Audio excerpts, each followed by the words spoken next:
आज मी ह्या केकची कार बनवणार आहे, तर नक्की शेवटपर्यंत बघा आणि कशी वाटली ही नक्की मला कमेंटमध्ये सांगा. तर ही आय थिंक मी सेकंड टाईम बनवते ही कार. तर फर्स्ट टाईम काही इतकं जमलं नाही आणि सेकंड टाईम बघा मला तुम्ही सांगा मला जमते की नाही. आणि ह्या केकसाठी टॉल केक लागत नाही, फ्लॅट बनवायचा आणि प्रॉपरली दोन्ही साईडला कट करून जो राहिलेला स्पोंज असतो तर ज्या पद्धतीने मी दाखवलं आहे तसं प्रॉपर असेंबल करून घ्यायचं, म्हणजे तिचा जो आकार उकार आहे ना तो प्रॉपरली दिसतो.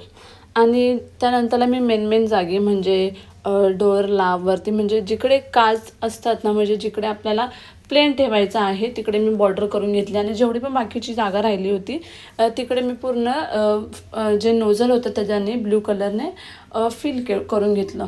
आणि मॅम मला बोलले की कलर कॉम्बिनेशन असं काय नाही, तुला जसं बेस्ट वाटेल तसं तू बनव.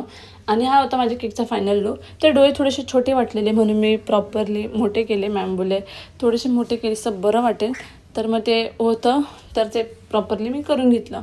आणि ही दुसरी ऑर्डर जी होती ती माझ्या रेग्युलर क्लायंटची होती जिम थीममध्ये. त्या मला बोलल्या राधा जी जिम थीमचा जो केक आहे त्यात ब्लॅक गोल्डन कलरचं कॉम्बिनेशन हवं आहे, तर मी तशा प्रकारे पूर्णपणे करून घेतलेलं. आणि हा होता माझ्या केकचा final look. And thank you for watching. Bye.